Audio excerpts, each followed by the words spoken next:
Hello there, and welcome to Science for Sleep, where curiosity gets cozy and science tiptoes gently into the land of dreams. Tonight, we'll be sinking slowly into something astonishingly small. So small, in fact, that you could hold one in your hand and still not know you were holding anything at all. Atoms, the tiniest building blocks of everything we know, everything we love, fear, taste, touch, breathe, and believe to be real. Your pillow, the sound of my voice, the moon outside your window, all of it. Arranged delicately out of things we can never quite see. And yet, what are they really? Are atoms little specks of matter, like microscopic marbles? Are they more like clouds? Or are they not things at all, but rather tiny dances of energy, flickering in and out of existence when we dare to look? It's strange to think that reality itself, the entire theatre in which our lives unfold, might be made of something that's mostly empty space. Stranger still to realise we're made of that same emptiness. So let me ask, where are you listening from tonight? And if you glanced at a clock, what time is it right now, there in your quiet corner of the world? Because wherever you are and whenever this finds you, you're sitting on a world made of trillions upon trillions of atoms, and not a single one of them knows you're listening to a story about them. If you find this curious, or calming, or if you simply need a gentle companion to drift off beside, I'd be ever so grateful if you tapped the like button, maybe subscribed, or passed this little piece of peace along to someone else in need of stillness. Now, settle in. Let your thoughts float like particles in slow motion, and let's begin. Because somewhere between electrons and dreams, between the heartbeat of a hydrogen atom and the hush of a sleeping planet, lies the story of what we're made of. You've never seen an atom, not directly anyway, not in the way you see the leaves outside your window or the warm glow of a lamp across the room, and yet every part of you, your thoughts, your breath, your heartbeat and your memories, is made of them. Isn't that curious? To live a whole life inside a world built from invisible things, and never once be sure what those things truly are. You run your fingers across a wooden table. It feels solid, dependable, and yet science tells us that it's mostly emptiness, vast spaces between tiny whirling particles. So why doesn't it feel empty? Why don't you fall through the floor? Why does your hand stop when it meets the wall if the wall is made of almost nothing? It's as if we're walking through a dream with bones and gravity. Something that feels real not because it is solid, but because we experience it as solid. Our senses tell us so. Our brain agrees. And so we trust. Reality, then, is not just what is there. It's also what we perceive. Have you ever closed your eyes and tried to imagine what it would feel like to not have a body? To float in space with no weight, no skin, no shape, just awareness. It's unsettling, isn't it? We define ourselves by what we can touch. The texture of bed sheets, the coolness of a glass, the pressure of your back against a chair, and all of it is made of atoms. But the funny thing is, atoms don't have texture in the way we think. They don't have colour, or smell, or taste. They don't even really touch. When your fingertip presses against something, a mug, a cat, the hand of someone you love, it's not the atoms merging. It's their electric fields repelling, a microscopic dance of resistance. You never actually make contact, and yet you feel it. You swear by it. Reality, then, is not contact. It's interaction, perception. It's the feeling of being here. We move through our days as though the world were concrete. We trust the walls not to vanish, the air not to dissolve, the floor not to give way beneath our feet. But that trust is built on something far stranger than stone or steel. It's built on illusions that work so well, we forget they're illusions at all. Take colour. You look at a ripe strawberry and call it red, but atoms aren't red, or green, or any colour really. The fruit reflects certain wavelengths of light, and your brain translates those vibrations into redness. It's a brilliant trick of the nervous system, a symphony of light and interpretation. Without consciousness, colour doesn't exist. And still, you can picture red in your mind, can't you? Even with your eyes closed. So what's more real? The atoms themselves, or the way they feel to us? Smell is the same, the scent of rain, or cinnamon, or the warmth of someone's skin after they've been in the sun. All of those begin as molecules floating through the air. They enter your nose, tickle a receptor, send a signal to your brain. But that's not the smell. The smell is what happens inside your mind when electricity becomes memory, emotion, nostalgia. Atoms trigger the experience, but they aren't the experience. In a way, you never truly know the world. You only know your translation of it. A continuous symphonic hallucination constructed out of data and meaning. That may sound disorienting, even a little spooky, but it's also kind of magical, isn't it? Because it means that reality isn't something cold and fixed. It's something living, interpreted. It changes with us, through us. Think of music. When you listen to a piano note, you're not hearing atoms, you're hearing vibrations, waves moving through air. A compression of molecules that your ears catch and your brain turns into sound. Atoms don't hum. They don't care if a song is sad or joyful, but you do. So again, what's more real? The motion of particles in the air, or the ache in your chest when you hear a familiar melody? There's a theory in cognitive science that perception is less about detecting the world and more about predicting it. Your brain is constantly guessing. What should this feel like? What colour will that be? What happens next? And most of the time it gets it right. But once in a while it doesn't. You mishear something, misremember. You see a shadow that wasn't there, and for a second reality shifts. Not because the atoms changed, but because your mind did. It's like that with dreams too.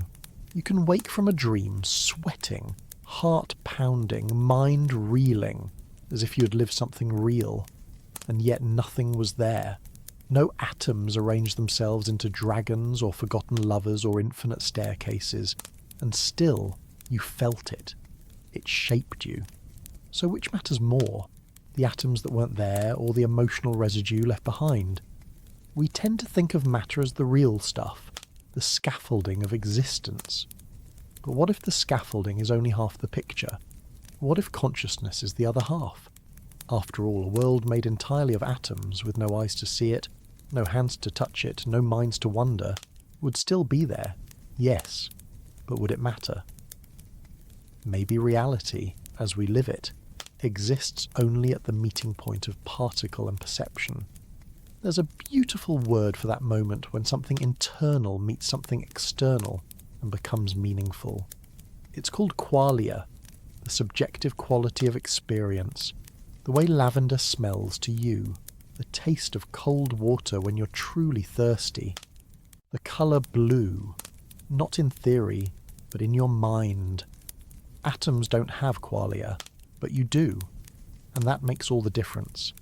This isn't to say that physical reality isn't real, only that it may be incomplete, without us to feel it, without a mind to say, this is soft, that is warm, this makes me cry.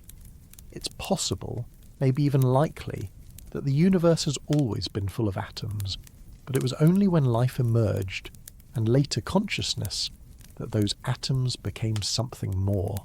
A tree, a song, a friend. Somewhere along the chain of complexity, atoms stopped being building blocks, and started being meaning. Or maybe they were always both. You're made of atoms, yes, but also stories, memories, moments, and no microscope can see those. It's tempting to think that science should explain everything, that if we just zoom in far enough, break it down into small enough pieces, we'll finally find the real reality hiding underneath. But what if it's not like that? What if the closer we look, the fuzzier things get? That's what happens when we get down to the atomic level. Solidity disappears, certainty dissolves. We move from particles to probabilities, from classical physics to quantum confusion. And yet, despite all that, we still fall in love, still miss people, still lie awake wondering what it all means. We are beings of thought and matter, orbiting slowly in a universe that we can only partially understand. But maybe that's enough, to wonder, to reach out, to ask, what is all this made of? And what am I made of it? There's something comforting in not knowing everything, in admitting that the world is bigger and smaller and stranger than we can see. Because it means we can always keep dreaming, keep asking, keep listening. The atoms may not care, but we do, and that perhaps is what makes it real. Long before microscopes, long before laboratories, long before electrons had names or nuclei were charted, we still wondered, what is the world made of? Not just the obvious things, wood, stone, water, flesh, but the deeper stuff, the essence, the hidden bones of the universe, the invisible thread that ties the stars to the soil, the wind to the whisper of breath. You can almost imagine someone sitting by a fire thousands of years ago, staring into the flames and thinking, what is this? And why does it burn? That question, what everything is made of, has echoed through time like a heartbeat, soft but persistent. And while modern science eventually arrived at atoms and particles and quarks, human beings have always had a way of answering it, even without the math. Let's begin at the beginning. The ancient Greeks, so fond of questions, were among the first to leave us written clues. Around the 5th century BCE, a philosopher named Democritus proposed a radical idea, that all things, no matter how complex, are made from tiny indivisible bits. He called them atomos, meaning uncuttable. He imagined a world in which everything, earth, air, fire, even the soul, was built from these invisible units, differing in shape and motion, swirling endlessly through the void. According to Democritus, nothing truly vanished. It simply changed form, as atoms rearranged themselves. His ideas weren't widely embraced at the time. You see, the popular view then, especially among followers of Aristotle, was that all matter was made from 4 classical elements: earth, air, fire, and water. Not particles, but principles, each one tied not just to physical matter, but to qualities. Earth was heavy and still, air was light and shifting, fire transformed, water flowed, and everything in existence, from mountains to moods, was thought to be a blend of these forces. Fire in the mind, water in the blood, earth in the bones. It wasn't chemistry, not yet, but it was a kind of poetic science, an attempt to bring order to a chaotic world, and for a long time it worked. The ancient Chinese developed a similar system with 5 elements: wood, fire, earth, metal, and water, each flowing into the next in a cycle of balance. These elements weren't just substances, they were energies, directions, emotions, the rhythm of the universe expressed in metaphor. Meanwhile, in India, Vedic thinkers spoke of Pancha Mahabhuta, the 5 great elements: earth, water, fire, air, and akasha, or space. Together they formed the body, the cosmos, and the sacred breath between them. Even the mind, they said, was shaped by the elements. Matter and spirit were never fully separate. It wasn't science exactly, not by today's standards. But it was something else, a framework for meaning, a way of seeing the world as coherent, interconnected, and alive. And perhaps that's the most important thing to remember, that these ancient systems weren't just trying to describe what the world is made of, but why it matters. To know the elements was to know yourself. To balance them was to be well. Later, alchemists would pick up that thread, weaving mysticism with early chemistry. In Egypt, Persia, China, and later medieval Europe, alchemists believed that all matter could be transformed.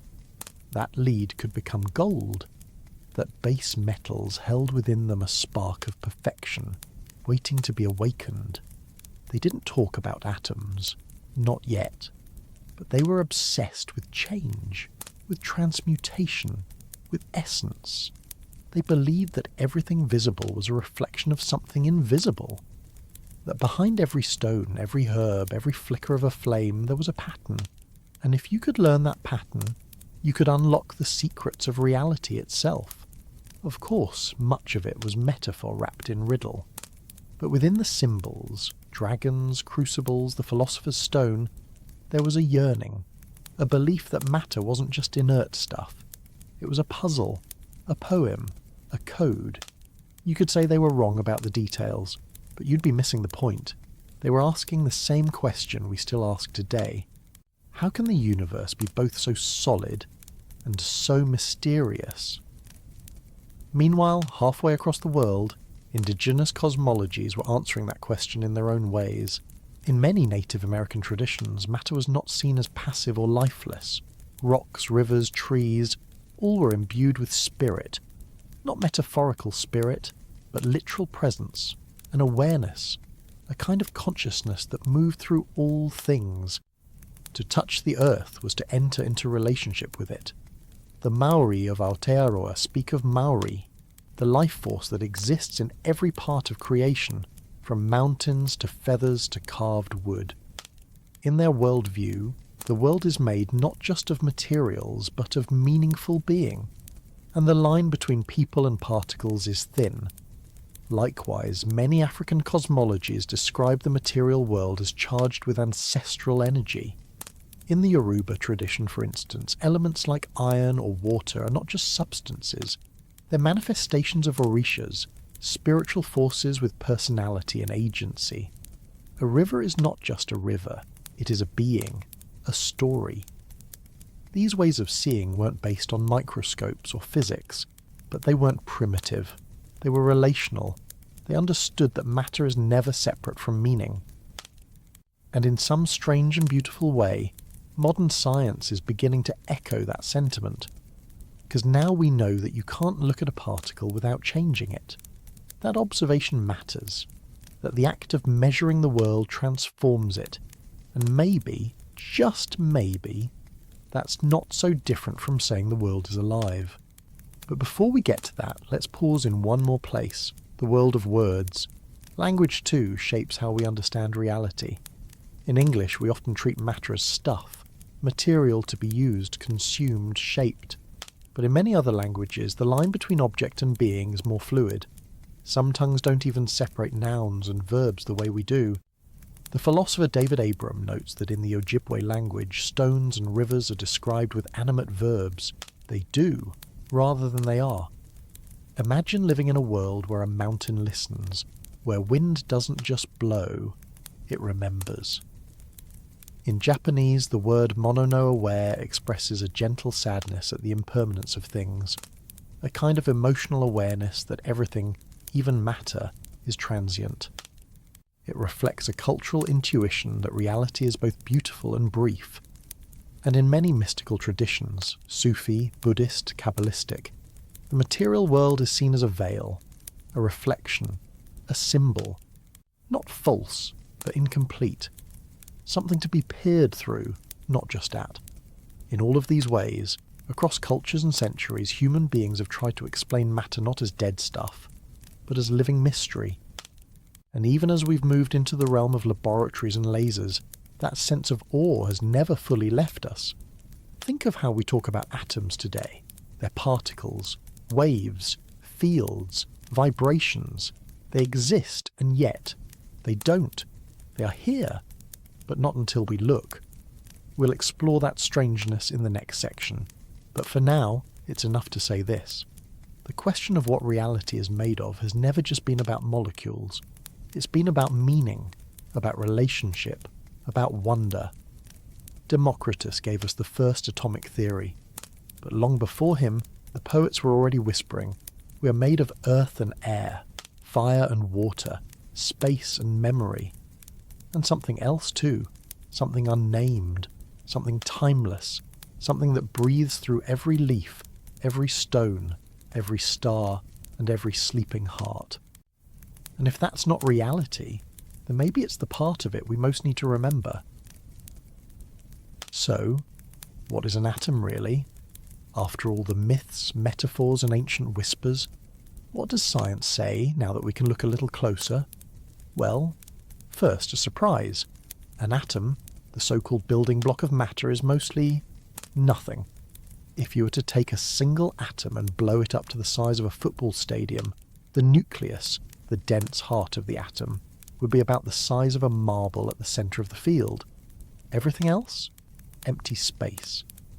The electrons would be tiny blurs dancing around the outer edge like bees circling an invisible hive, but with no clear orbit, no solid path, just probability. A shimmering cloud of maybe. And yet somehow this almost nothingness makes up everything.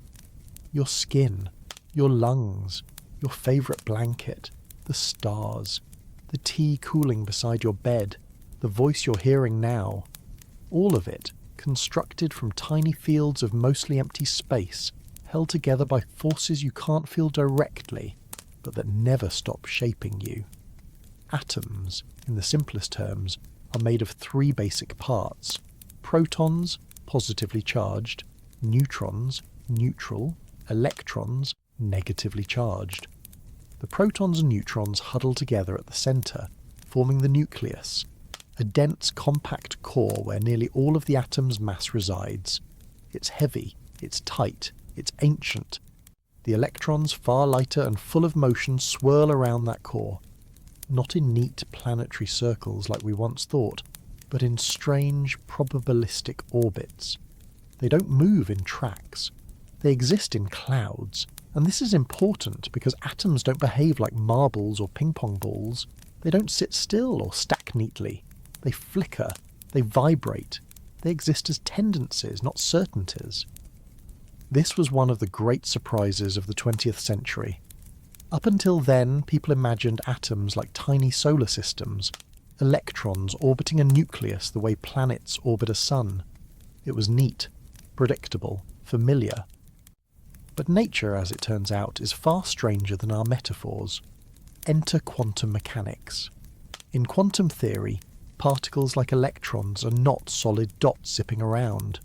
Instead, they are better described as waves of probability, mathematical clouds that tell us where they're likely to be found, not where they are. You can't say exactly where an electron is, you can only say where it might be. It's like trying to hold fog in your hands. This fuzziness isn't just a failure to measure, it's built into the nature of reality itself. According to the Heisenberg uncertainty principle, you can't know both the position and momentum of a particle with perfect accuracy. The more precisely you try to pin it down, the less you know about how fast it's moving, and vice versa. Reality at this scale is not a map with clear roads, it's a mist, a shimmering, flickering fog that behaves more like music than machinery. And yet, when you zoom out, trillions of atoms form something solid, reliable, tangible. That's the great paradox of atomic structure, how so much uncertainty creates something that feels so certain. It's worth pausing here to notice the strangeness. The world feels still, but it's not. It's in constant motion. Your body feels solid, but it's mostly space. Everything feels certain, but it's made from particles that don't even know where they are. Let's go a little deeper. Each atom is defined by how many protons it has. That number is called its atomic number, and it determines what kind of element the atom belongs to. Hydrogen has 1 proton, helium has 2, lithium has 3, and so on. Change the number of protons and you've got a completely different element. Change the number of neutrons and you've got an isotope. Same element, different mass. Sometimes stable, sometimes radioactive. Change the number of electrons and you've got an ion. A charged version of the atom, more reactive, more eager to connect.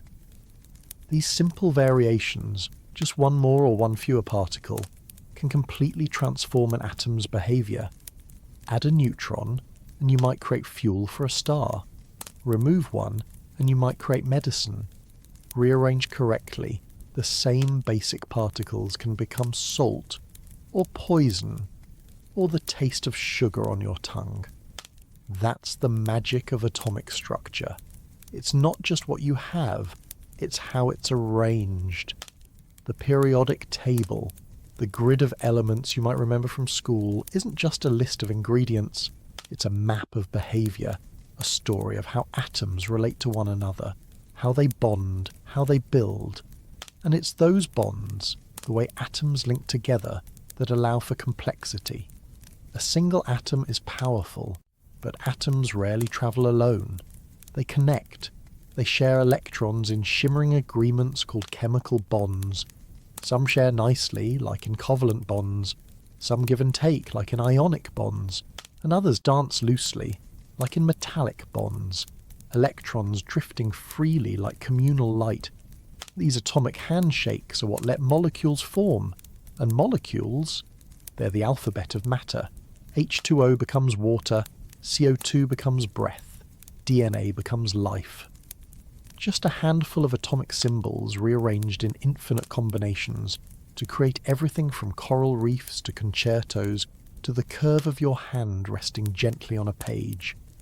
The elegance is staggering, and yet none of this would be possible without one more force, the electromagnetic force. You felt it before, even if you didn't know it. When a balloon sticks to your hair, when static crackles on a sweater, when your feet shuffle across carpet and reach for a doorknob with a spark. But deep down, this force does far more. It's what keeps electrons bound to nuclei, what prevents atoms from collapsing in on themselves. It's what allows your fingers to feel texture. Because remember, you never actually touch anything.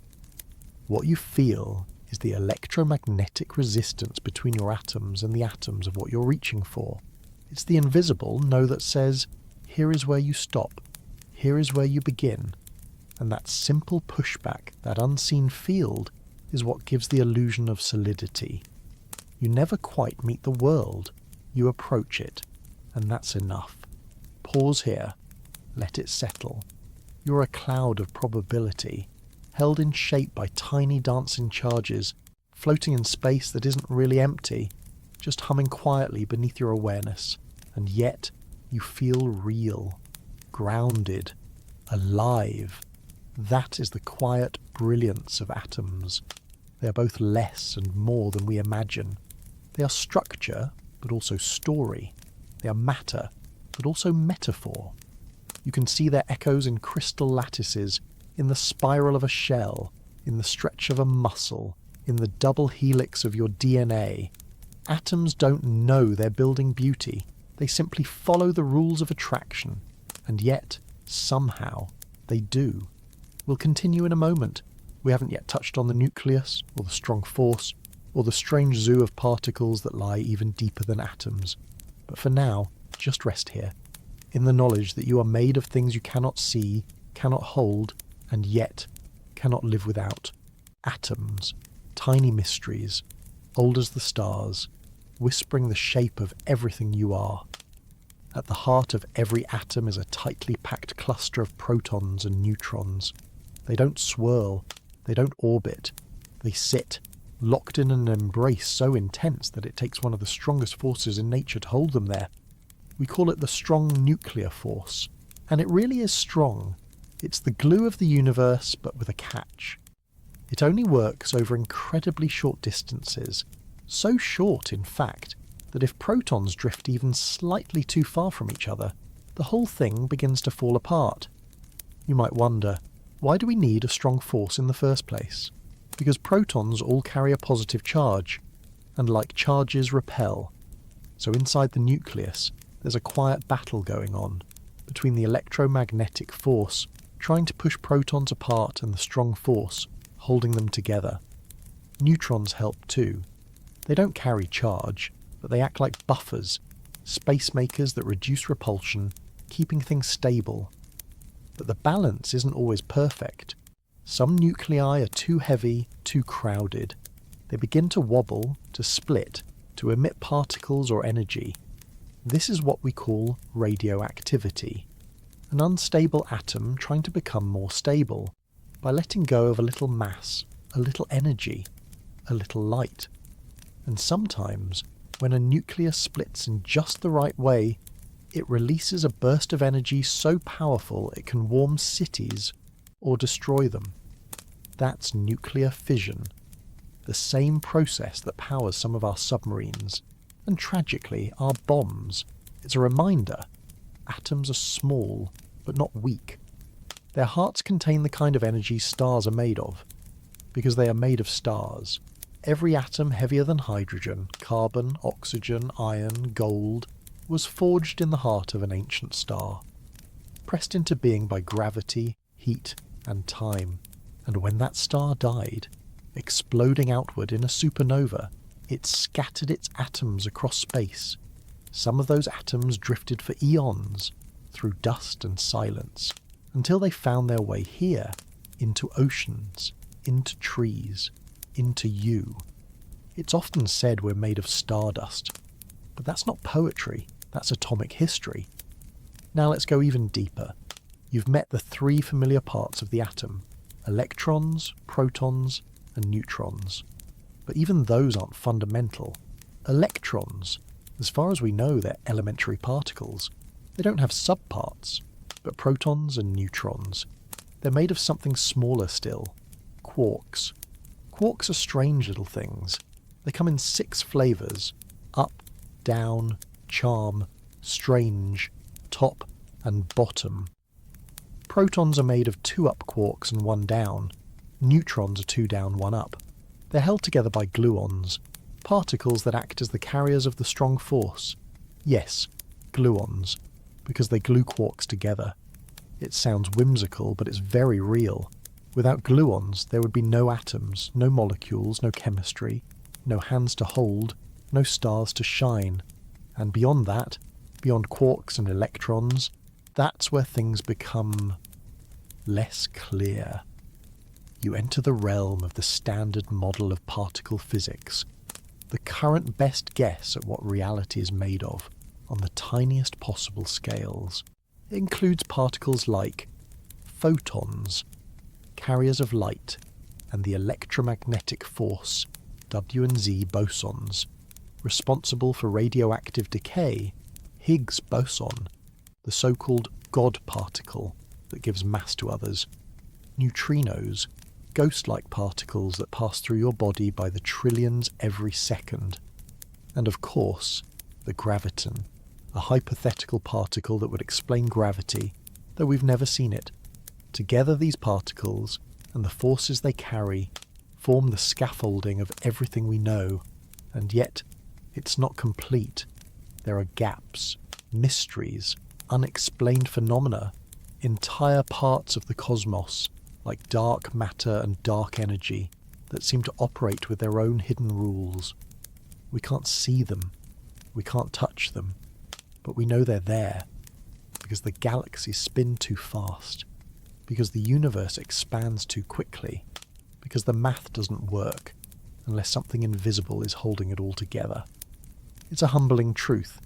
We've split atoms, unlocked energy, mapped the periodic table, and still, most of the universe is made of something we don't understand.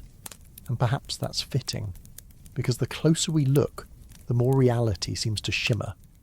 Particles behave like waves. Waves act like particles. Sometimes things don't exist until we observe them, and sometimes just looking at something changes what it is. It's tempting to ask, what are atoms really? Are they solid bits? Are they probability clouds? Are they vibrations in hidden dimensions? Maybe they're all of those. Maybe they're none.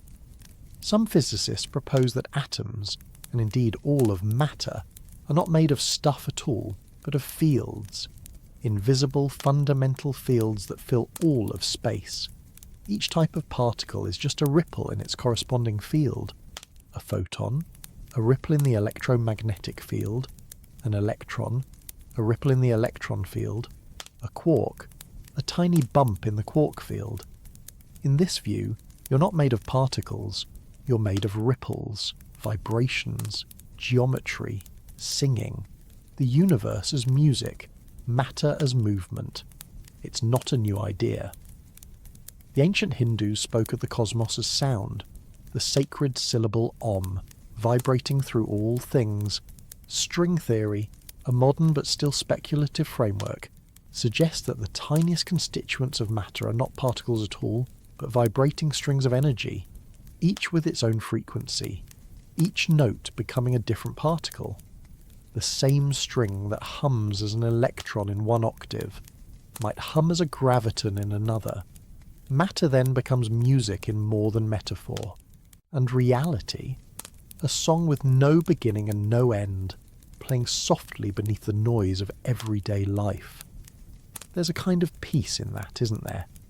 To know that your body, your breath, your thoughts are all part of a pattern so subtle it hums even in silence, even as you sleep.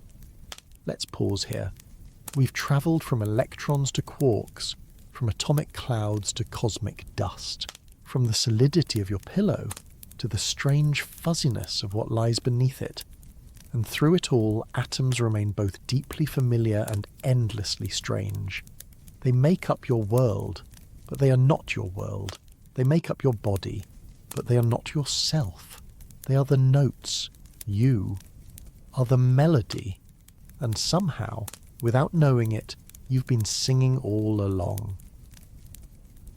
Atoms are small, but their behaviour builds the world.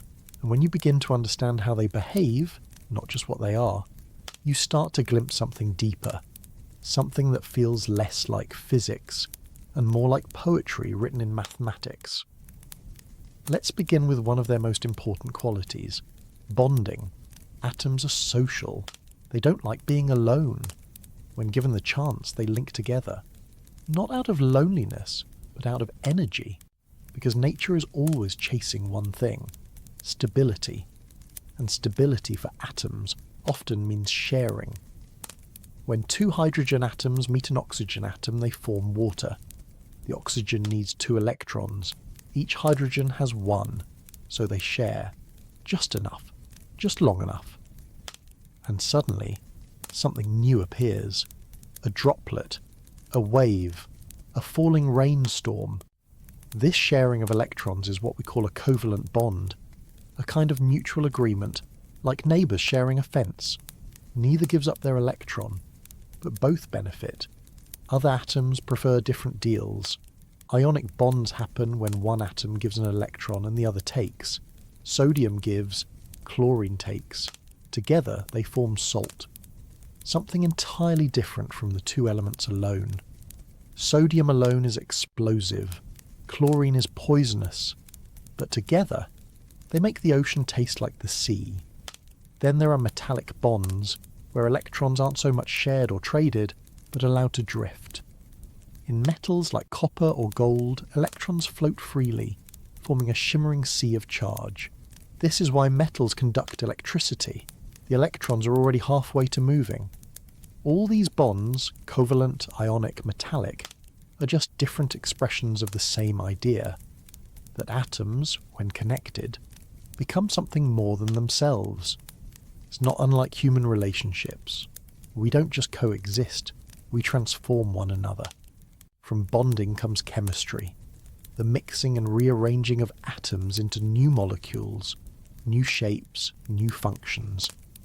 Chemical reactions are like conversations. Some are loud and explosive. Others are quiet, almost invisible. They can release energy, absorb it, change colour, change phase. They can turn wood to ash, iron to rust, seeds to saplings. Your very metabolism, every breath, every heartbeat, is the slow unfolding of chemical chains. Oxygen entering your lungs, binding to hemoglobin, delivering itself to cells. Glucose breaking down into ATP, the tiny packets of energy your body burns to blink, to think, to dream. All of it is atoms, all of it is motion, and yet the laws are elegant, predictable, orderly. Take the conservation of mass. It tells us that atoms don't vanish. In any reaction, what goes in must come out. Rearranged, yes, but never lost. That burning log becomes smoke, heat, light, and ash. But the atoms remain. They're simply on a new journey now. But not all atomic stories are so calm. Sometimes, atoms are pulled apart violently, or fused together under crushing heat and pressure. When this happens, we leave chemistry behind, and step into the domain of nuclear reactions. Let's begin with fission. In fission, an unstable nucleus splits into two smaller nuclei, releasing a tremendous amount of energy. It's the reaction that powers nuclear reactors, and, tragically, atomic bombs. The key is in the nucleus's balance. If it's too heavy, like uranium-235 or plutonium-239, it starts to wobble. Nudge it just right with a stray neutron, and it will break apart. The split releases energy. It also releases more neutrons. Those in turn hit other atoms, more splitting, more energy. This is the chain reaction, and when controlled, it can light cities. When uncontrolled, it can level them. But there's another path, one that powers not bombs, but stars. It's called fusion. Where fission splits atoms, fusion joins them. Light nuclei, like hydrogen, merge into heavier ones like helium. In the process, a tiny amount of mass is lost and turned into energy. This is how the sun shines. Every second, millions of tons of hydrogen fuse in its core, releasing energy that travels across space and lands softly on your face as sunlight. It's breathtaking to realize that warmth, that glow, began as atomic fusion. Something so small, so violent, now arriving as golden quiet. Fusion is cleaner than fission, more powerful, and in theory, limitless. But so far it's incredibly difficult to achieve on Earth. We need to recreate the conditions of a star. Temperatures of millions of degrees, incredible pressure, containment systems strong enough to hold plasma in place. And yet, we try, because the promise is too beautiful to abandon. Energy from the same source that lit the stars. It's worth pausing here. Because all of this, the bonds, the reactions, the transformations, they're not just physics problems. They're the grammar of creation. The same patterns that shape the first molecules on Earth are the ones dancing in your bloodstream now. And sometimes, the simplest shifts produce the deepest changes. Take carbon. One of the most common elements in the universe. Found in comets, in coal, in candlelight. Arrange its atoms one way and you get graphite, soft, black, used in pencils. Arrange them another way and you get diamond, clear, sharp, unbreakable. Same atoms, different bonds, different angles, that's all. Just a new geometry. And the world changes. Then there are allotropes like fullerenes and graphene. New shapes of carbon discovered only recently. Some sheets only one atom thick. Stronger than steel, lighter than air. A reminder, even the familiar still holds secrets. Atoms also misbehave. They have isotopes, variations in the number of neutrons. Some are stable, some decay slowly, releasing radiation over centuries. Others vanish in moments, flickering into other elements.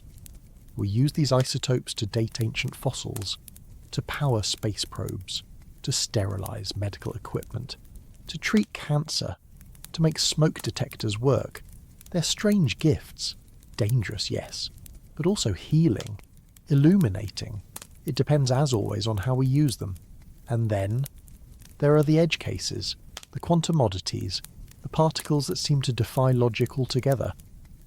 Take the Pauli exclusion principle, which says that no two electrons in the same atom can have exactly the same set of quantum numbers. It's a rule of uniqueness, a cosmic insistence that every electron must be just slightly different. Without it, atoms would collapse. Matter would fold inward. The universe, as we know it, wouldn't work. Or consider quantum tunneling, where particles seem to pass through barriers they shouldn't be able to cross. It's like watching a marble roll through a wall. Impossible in our world, but common in the quantum one. It's not magic, it's probability. Sometimes particles just appear on the other side. Tunneling is what makes the sun shine. It's what lets enzymes work inside your cells, and it's what fuels the dreams of quantum computers. Machines that could one day think not in ones and zeros, but in the strange maybes of superposition. So then, what happens when atoms begin to behave in ways that even atoms aren't supposed to? Let's drift, slowly now, into the edges, because at the farthest reaches of cold, near absolute zero, atoms begin to forget who they are. Normally atoms are distinct. They spin, they vibrate, they hold their space with pride. But cool them far enough, down to just a whisper above, 273.15 degrees Celsius, and something strange unfolds. The individuality fades, motion ceases, and thousands of atoms begin to act not like many things, but like one thing. This is called a Bose-Einstein condensate, a state of matter so rare, so quiet, so unlike anything in the everyday world that Einstein himself predicted it 100 years ago. And scientists only managed to create it in a lab in 1995. Imagine an orchestra where every instrument is playing in perfect unison, not just rhythmically, but literally sharing the same note, the same wave. That's a condensate. In this frozen hush, atoms behave like a single, unified wave function. A ghost of matter. A fog that flows without friction. No resistance, no chaos, just coherence. A song so low and soft it becomes stillness. And yet, this stillness reveals something profound. That matter isn't just what it appears to be. That when stripped of heat, stripped of energy, stripped of individuality, even atoms long to unify. It's not the only exotic state. Take superfluid helium. At low enough temperatures, helium stops acting like a liquid. It flows without viscosity. It can climb the sides of containers, spill over edges with no resistance. It doesn't slosh. It glides. Perfectly. Forever. You could spin it in a bowl, and it would keep spinning, even after days, weeks, without slowing down. It breaks the rules of common sense, but atoms at their extremes don't care much for common sense. Then there's entanglement. Einstein once called it spooky action at a distance, and to be fair, it is. Entanglement happens when two particles become linked in such a way that the state of one instantly affects the state of the other no matter how far apart they are. You could place one atom on the moon and the other in your living room, and still, the moment you measure one, the other knows. It's not communication, it's correlation, it's not cause and effect, it's being, shared, inseparable. And while we don't fully understand how it works, we've tested it, over and over, with photons, electrons, atoms, even small molecules. Entanglement is real, it's fragile, easily broken by noise, heat, or interaction. But when preserved, it's almost as if the universe is whispering to itself across space. There are atoms right now on Earth that are entangled. And if you're holding a phone or listening through a digital device, you're already benefiting from quantum mechanics. Because atomic behavior doesn't just stay in laboratories, it becomes technology. Lasers, quantum, MRI scanners, quantum, semiconductors, computers, LEDs, atomic clocks, quantum. The entire digital world is built, quite literally, on the strange dance of electrons inside carefully arranged atoms. We design chips by placing atoms with near-perfect precision. We tune their energies, shape their flow, control the gaps where electrons jump from one place to another, and out comes everything. Video, sound, thought, memory, all built on silicon itself, built from atoms. And now we dream bigger. Quantum computers are being developed, machines that harness superposition and entanglement to perform calculations far beyond what any classical computer can do. Imagine a computer not bound by binary ones and zeros, but capable of exploring all possibilities simultaneously. Not logic alone, but probability. Such devices could revolutionize medicine, cryptography, weather forecasting, material science, and they rely on the quiet mysteries of atoms. We've even begun experimenting with quantum teleportation, not of people, of course, but of information, transferring quantum states from one particle to another across distance. It sounds like science fiction, but it's real. There are labs today where information has been transmitted using entangled atoms, not moved exactly, but recreated, copied with such fidelity that it's indistinguishable from the original. In a sense, it's not the matter that moves, but the pattern, and perhaps that's what atoms are, at the deepest level. Not things, but patterns, vibrations in space, configurations of energy, temporary expressions of something deeper, like waves that rise, curl and vanish, only to reappear elsewhere. You might ask, is there a bottom, a smallest thing, a true building block of reality? And the honest answer is that we don't know. We've found quarks, leptons, bosons, fields, strings. We've built particle colliders to smash atoms into smaller and smaller parts, looking for that last indivisible dot. But the deeper we go, the more relational things become. Particles become probabilities. Positions blur. Identity wavers. There may be no thing at all, only interactions. And so the question changes. Not, what is matter made of, but what makes matter? Maybe it's not atoms, but rules. Not particles, but patterns. Not objects, but outcomes of relationship. Imagine reality as a tapestry, not woven from thread, but from tension, from connection, from the way energy curves and curls and folds. And within that tension, we emerge, built from atoms that do not care, and yet we do. We take the cold neutrality of electrons and turn it into art. We take the forces of fusion and warm our faces by firelight. We take the chance arrangement of molecules and write poetry with our hands. Atoms do not seek meaning, but we do, and that perhaps is what lifts matter into something more than matter. A molecule by itself is silent, but string enough of them together and you get memory, music, morning coffee, mathematics, mercy, meaning. Atoms have no story until you give them one. And so, we end this deep dive not at the edge of science, but at the centre of something quieter. You. You're made of carbon, oxygen, hydrogen, calcium, phosphorus, nitrogen.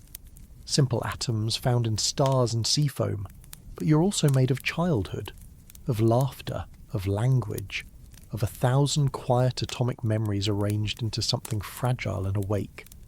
There's a line from Carl Sagan that says, "We are a way for the cosmos to know itself." Atoms, dreaming atoms. Perhaps that's what we are, and when you sleep, when your breath slows and your mind begins to loosen its grip, you return to something simpler, not gone, not erased, just softened, a gentle field, a ripple in a warm bed of particles folding slowly into rest. Once upon a time, we didn't know atoms existed, and yet we still asked what everything was made of. It's one of the oldest questions, maybe the first, not because it leads to an answer, but because it leads to wonder. The moment a human being looked at the world and thought, what is this really? Science began. The earliest ideas weren't based on evidence the way we think of it today. They were based on patterns, on intuition, on watching the way fire danced, or the way water flowed around the feet. In ancient Greece, over 2,000 years ago, a philosopher named Leucippus, and later his student Democritus, proposed something radical, that everything is made from tiny indivisible units, so small you can't see them, but always in motion. He called them atomos, which means uncuttable. To Democritus, atoms were eternal. They couldn't be created or destroyed, only rearranged. The world in his eyes was a swirling sea of atoms and void. Solidity, softness, flavour, even thought. All of it, he believed, came down to how atoms collided and combined. He was guessing, of course, but what a guess. it wasn't widely accepted. The more influential philosopher Aristotle disagreed entirely.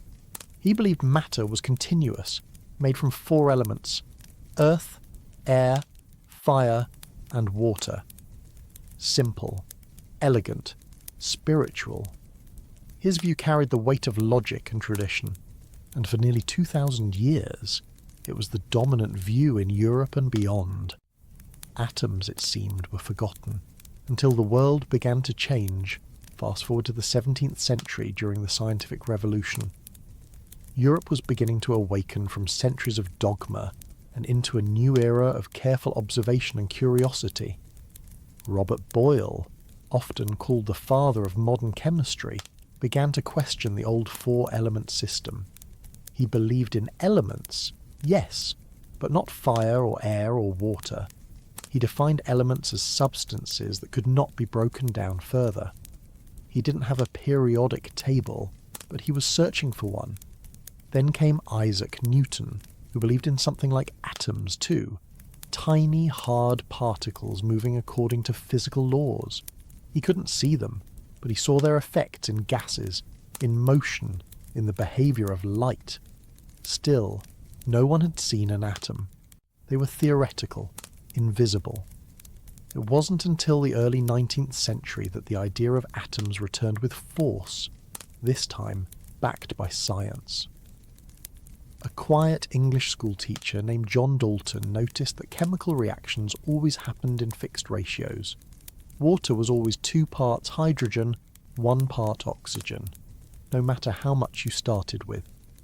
Dalton proposed that this could only be explained if matter were made of indivisible units, atoms, each with a specific weight. He gave us the first modern atomic theory. Atoms were back. By the mid-1800s, Dmitri Mendeleev, a Russian chemist with a flair for patterns, created the periodic table, organising elements not just by their weight, but by their properties. The elegance was astonishing. He even left gaps for elements that hadn't been discovered yet, and predicted their properties with eerie precision. And again, the atoms revealed themselves, not directly, but through the order they left behind. Still, no one had seen one. Not yet. But cracks were forming in the model. Atoms weren't quite as simple as we thought. Enter the late 19th century, and an unexpected hero: electricity. Scientists began experimenting with something called cathode rays, streams of particles moving through a vacuum. A young physicist named J.J. Thomson studied these rays and realised something shocking. They were made of tiny, negatively charged particles, smaller than an atom. He had discovered the electron. Suddenly atoms weren't indivisible after all. They had structure, internal parts, mystery. Thomson proposed a new model, the plum pudding model. He imagined atoms as a soft, positively charged sphere, studded with tiny electrons like raisins in a pudding. Strange? Yes. But it was a step. Then came the gold foil.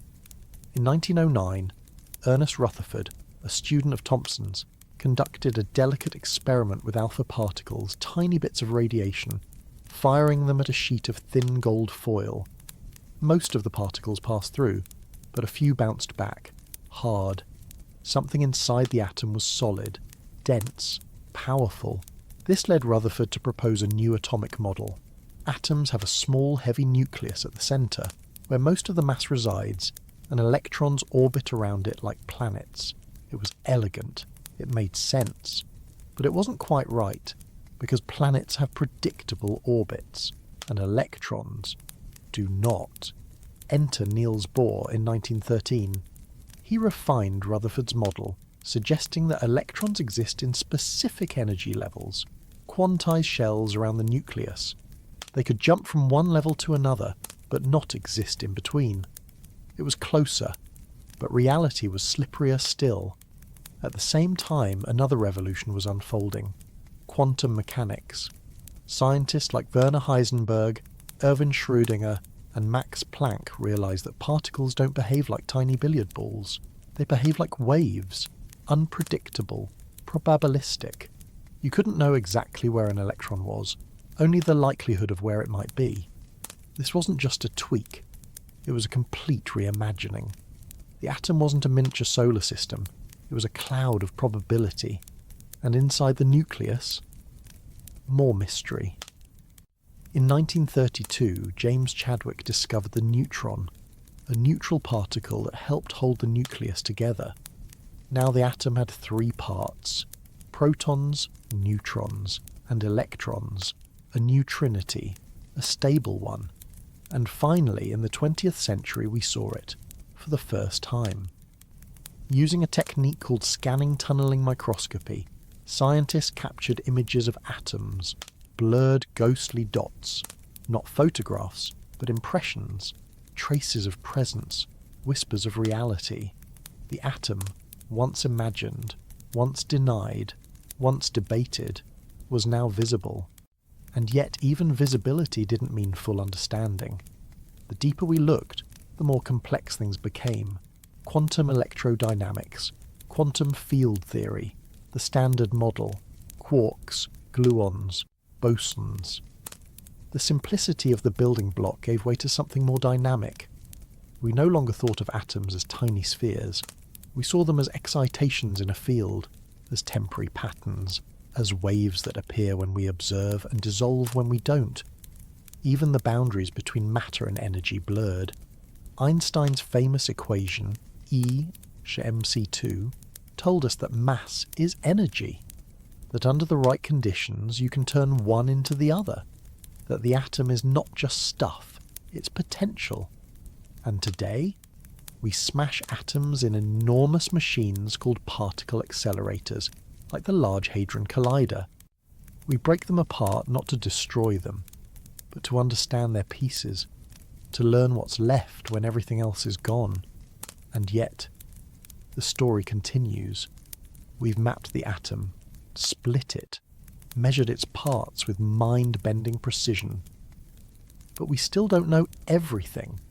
We don't know what dark matter is. We don't know why the universe has more matter than antimatter. We don't know if quarks are truly fundamental, or if something smaller still waits behind the curtain. Each answer becomes another question, each discovery another door, and maybe that's the beauty of it. The atom began as a guess, a metaphor, a dream, and even now, after centuries of progress, it remains strange, slippery, sublime. We understand it better than ever, and yet it still humbles us. Because even as we uncover the structure of reality, we're reminded reality is more than structure. It's the wonder that draws us toward it. It's the long, slow journey from "what is this?" to "I don't know yet." It's the fact that we keep asking, and that maybe is the real history of the atom, not the timeline of its discovery, but the story of our longing to know. Close your eyes for a moment, not to shut the world out, but to let something in. Now imagine, you're lying on your back beneath a canopy of stars. Above you, infinite, eternal. Below you, soil, silent and soft. You're held between sky and earth. But what exactly is you? You've heard that you're made of atoms, that these invisible, restless particles are your true substance, your blood, your thoughts, your breath, your bones. But if you're made of atoms, and the chair you're sitting in is made of atoms, and the stars above are made of atoms too, then what exactly is the difference? Why do you feel like something? Why does the universe, through you, become aware of itself? This is not a question with an easy answer. Atoms, for all their precision and predictability, give rise to the most unpredictable mystery of all, consciousness. And that mystery lives in you. Let's step away, just for a while, from the diagrams and definitions. Let's leave the nucleus behind, float past the electron cloud, and settle into the space between the facts, into the warm, blurry threshold where science starts to echo philosophy and physics begins to rhyme with feeling. Because even after centuries of study, we still do not know what it means to be made of atoms. We know how they behave. We know how they bind. We know their masses, their charges, their dance steps. But why do they give rise to this? To hunger, to music, to longing? You've never seen an atom laugh, but you've laughed. You've cried. You've stood alone in a kitchen at 2 a.m. and felt a feeling that had no name but still mattered. Where was that feeling in the Standard Model? Where is tenderness in a particle collider? You could map every molecule in a teardrop and still not know why it fell. So perhaps atoms are not the whole truth. Perhaps they are the surface of truth. And truth, like light, has a depth to it. Let's consider something strange. You've been told that atoms are mostly empty space, that the space between the nucleus and the electron is vast, proportionally vaster than the distance between planets and their stars. If you could compress all the atoms in your body to remove that space, you would fit into something no larger than a grain of rice. So why don't you fall through the floor? Why don't you dissolve into everything you touch? The answer is subtle. It's not solidity that holds you up, it's repulsion. Electron fields resisting overlap. An illusion of touch made real by the laws of quantum mechanics. Your hands never truly touch anything, they hover, they repel.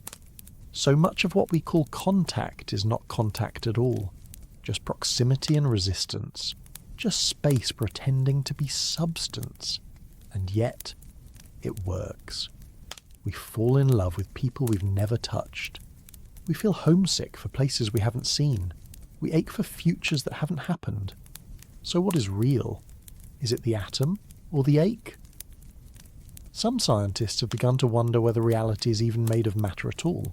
What if the fundamental stuff of the universe isn't particles, but information? Think of it this way. An atom is not just a thing. It's a configuration, a set of relations, an event that happens in a context. In this view, the universe is more like a computer than a machine. Matter becomes data. Interaction becomes code.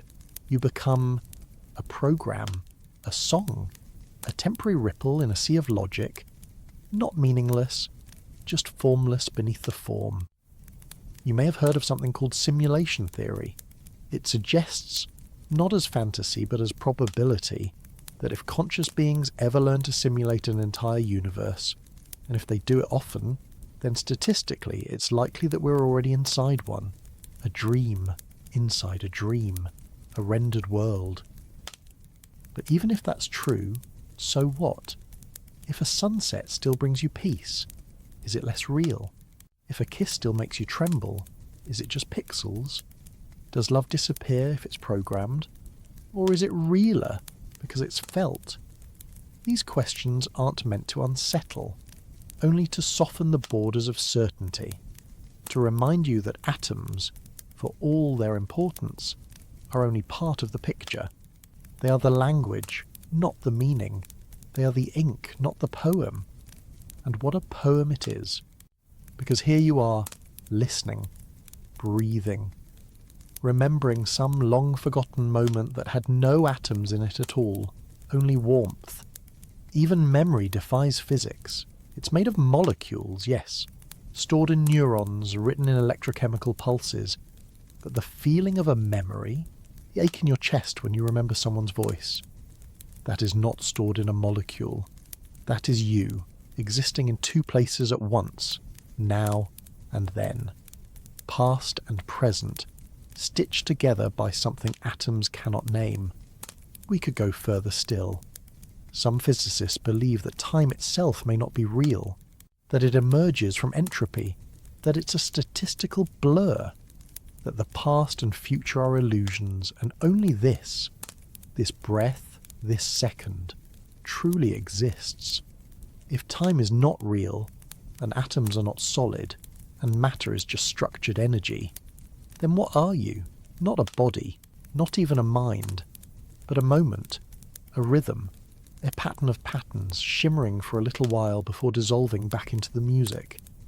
And maybe that's beautiful, because a diamond is not made of eternal stuff, it's made of carbon. What makes it precious is not its atoms, but the way they're arranged. The same is true for you. You are not your ingredients, you're your arrangement. And the way you see the world, that too is an arrangement. Some days you feel like light, other days like dust. But both are made of atoms, and both are true. So what do we do with all of this? Do we collapse into nihilism? Do we declare life meaningless just because it's made of borrowed parts? No, we celebrate it. Because impermanence is what gives life meaning. Because knowing that we are made of stardust makes stargazing sweeter. Because knowing that atoms do not care, and yet somehow we do, makes every act of kindness a small defiance against the void. It means we matter, not because of what we're made of, but because of what we choose to make. A meal, a promise, a song, a life. Atoms don't know about beauty, but you do. Atoms don't feel time passing, but you do. Atoms don't wonder what happens after death, but you do. And that wonder is sacred, because it's rare, because it means the universe woke up, even if just for a moment, and saw itself, through you. And maybe that's what you are. Not just a body, not just a story, not just a ripple in a sea of particles, but a question the universe is asking itself. What am I? What could I be? And maybe there is no final answer. Maybe that's the point. To keep asking, to keep wondering, to keep becoming. So tonight, let the atoms do their work. Let them pulse. Let them hum. Let them forget themselves for a while and just be still. Let the questions drift like smoke, not needing answers, only space, only softness, only the quiet truth that you are here. You're made of everything, and you are making meaning out of it. Atoms are not rare. They're not special, exotic, or hidden in some distant corner of the universe. They're here, everywhere, in everything, all the time.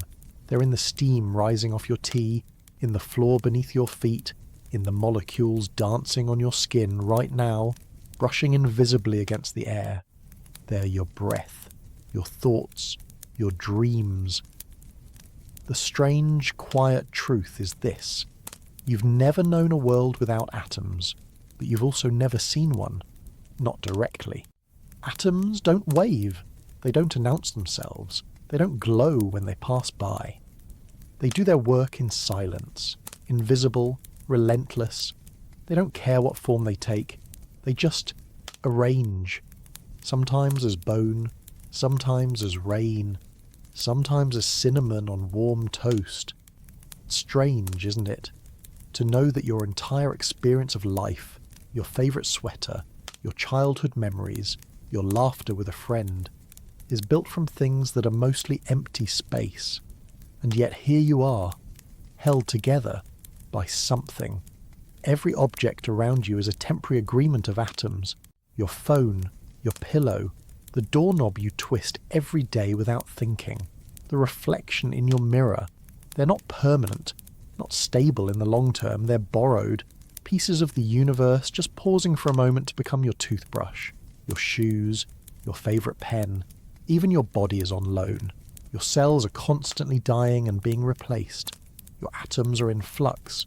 Your liver renews itself every few months. Your skin is always shedding. You're not the same person you were a year ago, chemically speaking. And yet, you feel continuous. Isn't that wild?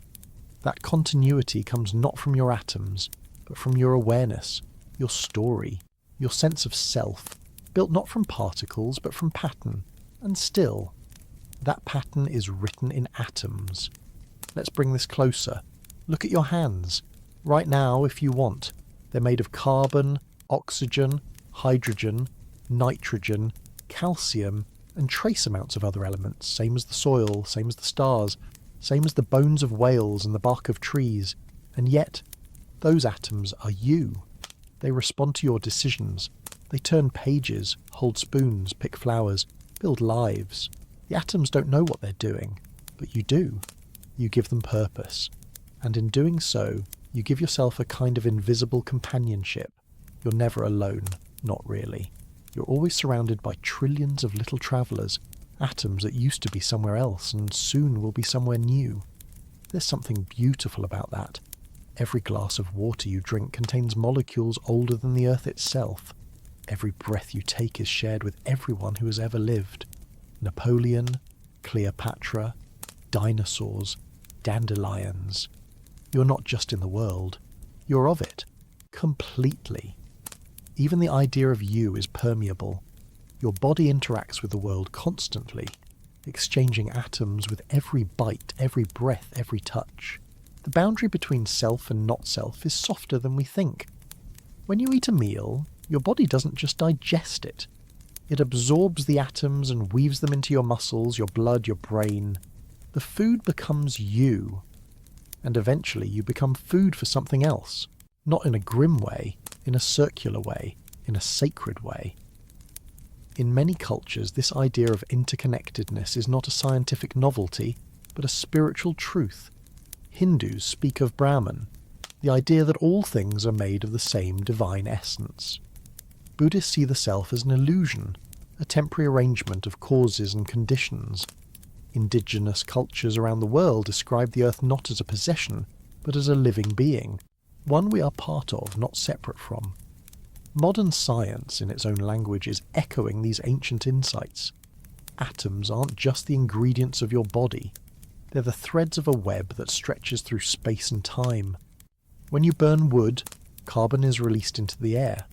That carbon might settle into soil, be absorbed by a root, rise through a tree, become a leaf, be eaten by a caterpillar, which is eaten by a bird, which molts a feather, which drifts onto your windowsill.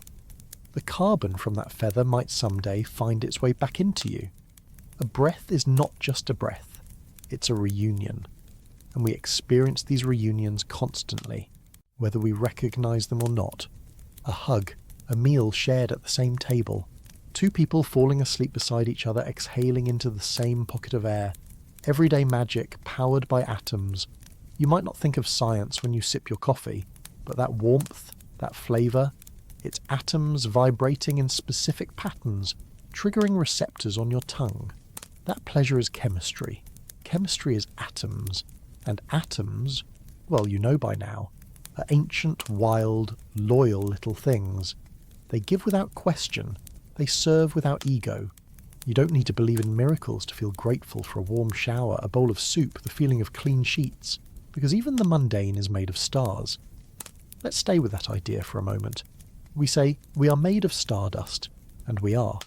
But that phrase gets thrown around so often it can lose its weight. So let's return to the literal truth. The early universe, moments after the Big Bang, was a hot, dense cloud of hydrogen and helium. That's it. No carbon, no oxygen, no iron. The elements that make you had to be forged in stars, inside nuclear furnaces, under unimaginable pressure and heat. Stars live and die and explode. And in those final brilliant moments, they scatter the ingredients of life across the galaxy. And those atoms travelled. They cooled. They collected. They formed planets, oceans, organisms, and eventually you. A being capable of remembering, wondering, loving, laughing. You are what stars dreamed into being. Your life is not separate from cosmic history. It is cosmic history, still unfolding, still becoming, and so the ordinary becomes sacred. A walk becomes a procession of atoms. A sigh becomes the whisper of time. A shared glance becomes the alignment of fields. Even boredom, even the feeling of nothing happening, is a symphony of stability, of atoms holding their shape long enough for you to yawn and think, I'm tired. You might wonder, if everything is made of atoms, does that make everything the same? No, because atoms are only the beginning. The real wonder is in the arrangement. Just as the same 26 letters can write every book in your library, the same atoms can become anything. It's how they come together that makes meaning.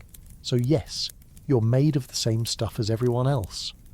But the way your atoms are arranged, your voice, your heartbeat, your memories, your peculiar way of laughing at terrible jokes, is utterly unrepeatable.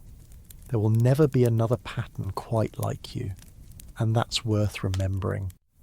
Because on difficult days, when you feel small or insignificant, it helps to remember this. You are not insignificant.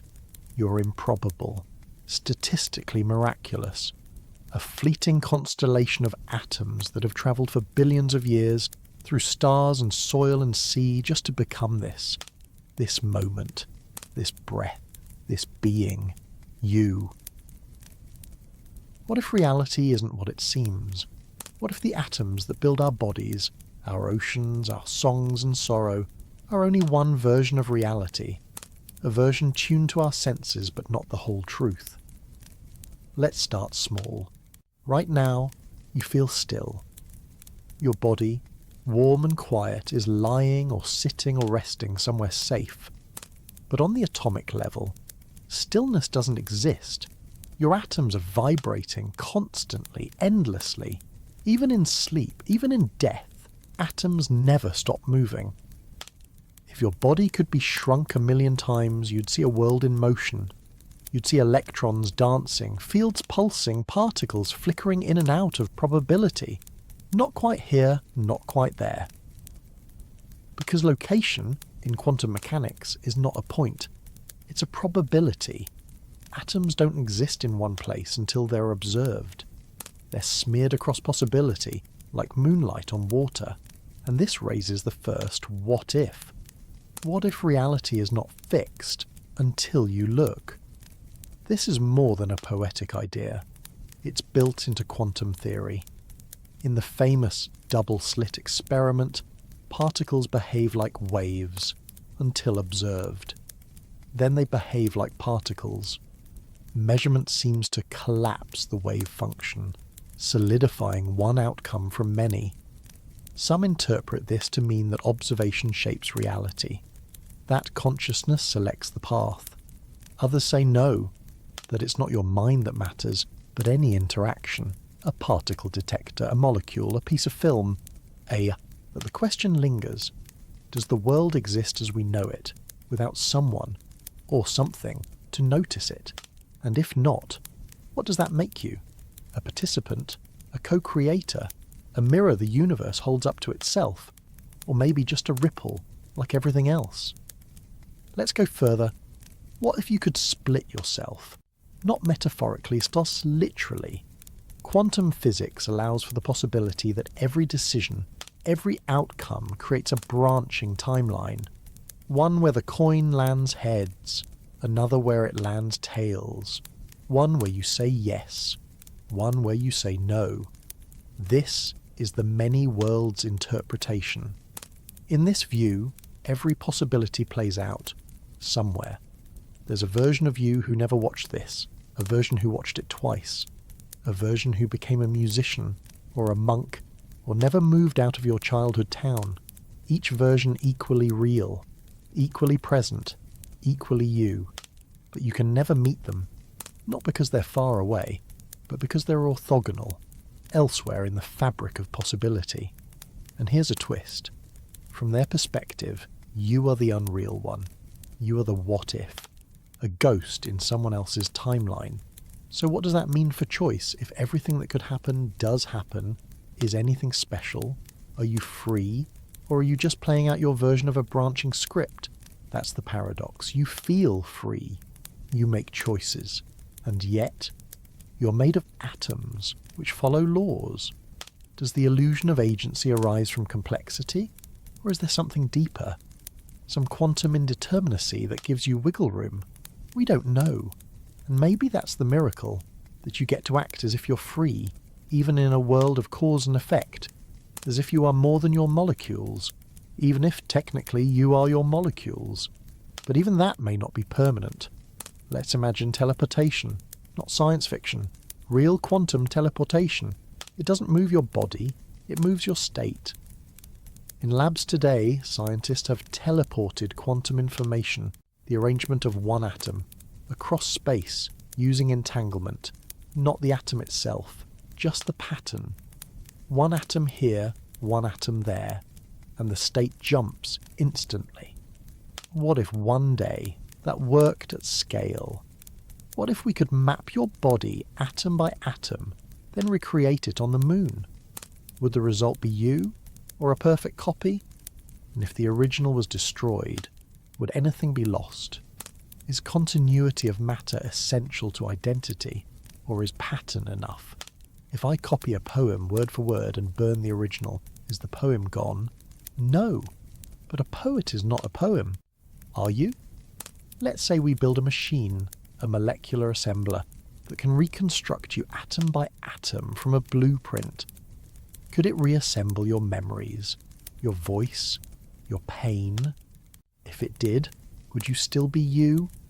Or would the you that's asking this question be gone forever, replaced by someone who thinks they're you? Would it matter? Here's another twist. If we ever do create artificial consciousness, if we can simulate a brain so accurately that it behaves just like a person, then the distinction between real and artificial may dissolve. And if we can simulate one brain, why not a whole world? This is the simulation hypothesis. If it's possible to simulate a universe, and civilizations are likely to do so, then statistically we are probably inside one. It sounds absurd, but the math doesn't laugh. So then, what if your atoms aren't atoms at all? What if they're bits, pixels, instructions in a cosmic rendering engine? Would it change anything? Would your tears be less salty? Would your memories be less sweet? Probably not. Because the experience is still real. And that's the thing no model, no simulation, no philosophy can erase. The experience. Even if your atoms are illusions, the kiss still tingled, the sun still warmed your face, the song still broke your heart. And if atoms made that possible, whether real or simulated, then they've done something miraculous. Now, let's drift further. There are theories that say reality is not continuous, but quantized, like pixels, but for space and time. Below a certain scale, space stops being smooth, time stops flowing. Instead of a river, it's a flicker, a sequence of moments, a cosmic film reel, and in between each frame, nothing. So what happens between the moments? Do we still exist? Or are we only awake when the universe blinks? And if we only blink on and off, again and again, then what is consciousness? A kind of animation? A self-reinforcing hallucination that gives meaning to each moment, even as they're stitched from nothing. There's also a theory that particles, electrons, photons, aren't separate at all. That they're all the same particle, looping through time, a single entity, weaving in and out of history, seen from different angles. That every particle of light you've ever seen is the same photon circling through space, like a needle threading the fabric of now.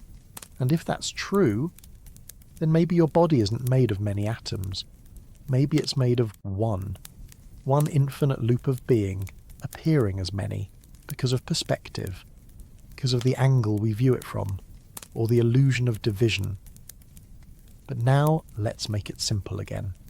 Because even if none of this is true, even if there are no parallel worlds, no simulations, no teleportation, you still wake up, you still breathe, you still love, and that's its own miracle. Your atoms may follow rules, but your attention doesn't have to. You can give meaning to anything.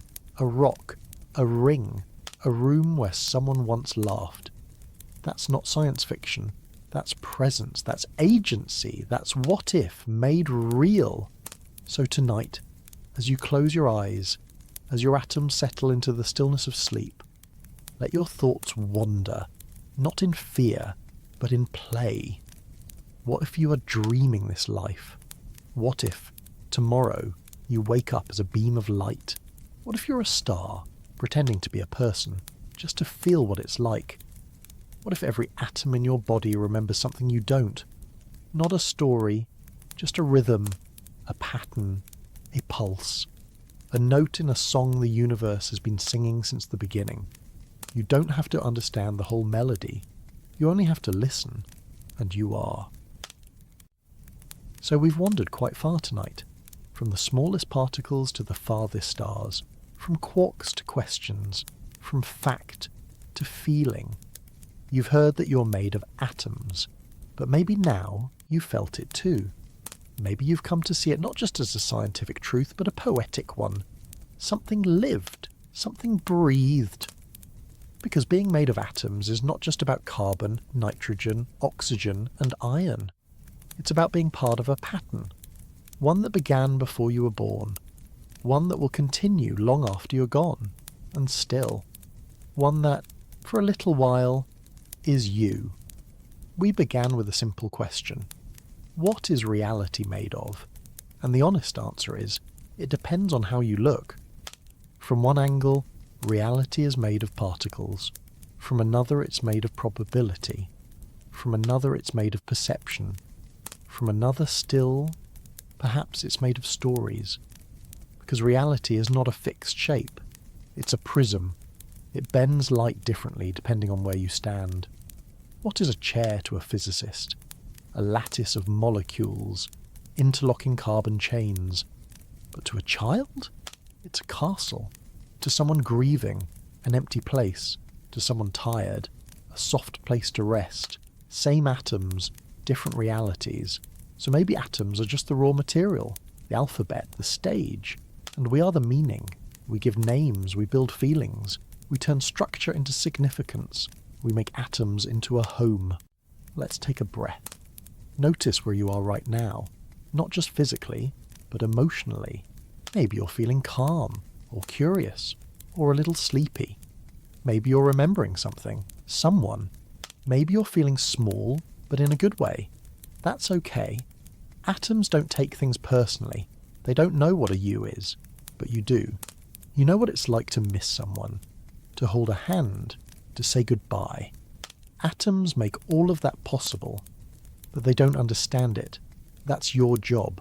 That's what makes you different from a rock, or a star, or even the universe itself. You feel, you reflect, you tell stories to yourself about who you are, where you've been, what you hope for. Those stories might not be made of atoms, but they're written in atoms. Every thought you've ever had is a chemical flicker. Every dream, a temporary reshuffling of molecules in the brain. And yet, you're not limited to those reactions. You take them, and you make meaning. You make beauty. You turn reality into poetry, even when it hurts. Maybe especially when it hurts. So, what are you? Are you a collection of particles? Yes, but also, no. You're more than the sum. You are memory, and intention, and wonder, and that last one, that one really matters. Because when we forget to wonder, the world becomes grey, routine, mechanical. But when we remember, suddenly, even the dust on a bookshelf feels ancient. Even the condensation on a glass feels like magic, because it is. Everything is. Let's go back just for a moment to that first atom, not the first one in your body, the first one in the universe, hydrogen, born in the silence after the Big Bang, a proton, a little positive charge, floating, lonely in the newness of everything. It had no name, no purpose, and yet it endured. It became part of a star, which became part of a supernova, which became part of a planet, which became part of a flower, which became part of a person, which became part of you. And now here you are, breathing, feeling, listening. That same hydrogen, unchanged. But part of something new, a story, a self, a consciousness. That atom doesn't know what it's doing, but it brought you here. And now you do know. You know what it means to be alive, to be afraid, to be in love, to lose someone, to hope. And if an atom, simple, silent, ancient, can lead to that, then there's more wonder in a teaspoon of water than in all the fiction we could ever write. Let's stay here for a while. Let's name some things that are real. The way your chest rises and falls when you're calm. The warmth of your skin. The quiet ache in your throat when you remember a moment too beautiful to return to. The joy of a breeze. The peace of a blanket. The miracle of noticing. Those things are not scientific measurements, but they are real. Just as real as electrons, just as valid. You can believe in both. You can hold the universe in your hands and still weep at a song. You can admire the math of atoms and still believe in love, not because it's measurable, but because you feel it. And feeling too is a form of truth. Tonight you've travelled through time, from ancient Greece to quantum mechanics, from galaxies to skin cells, from simulation theory to poetry.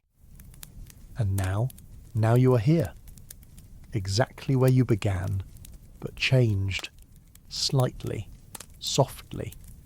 Not with answers, perhaps, but with a deeper kind of knowing. One that doesn't need to be proven. One that simply is. That you are made of stardust, yes, but also of stories. That your atoms are borrowed. But your awareness is uniquely yours. That the universe is not just around you, it's in you. That you're not a stranger to the world.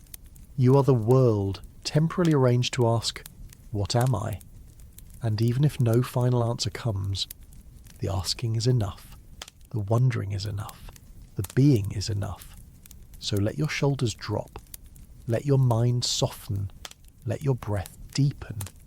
You don't need to solve anything right now. You are already whole, already here, already part of it all. Sleep will come soon. Let it. Let your atoms rest. Let your thoughts blur. Let the rhythm of the night take over. Because even in sleep, your atoms are loyal. They hold your shape. They cradle your thoughts. They wait. And tomorrow when you wake, they'll be there, quiet, invisible, faithful. So, where are you now? What time is it? Where you are? Maybe it doesn't matter anymore. Maybe time, like atoms, has faded into softness. All that matters is this moment, this quiet, this breath. If you've made it this far, then thank you. Thank you for being here. Thank you for letting yourself slow down. Thank you for wondering with me. Your atoms, ancient, restless, stardust things, have held their shape all day just to carry you to this moment of stillness. And now they're ready to rest too.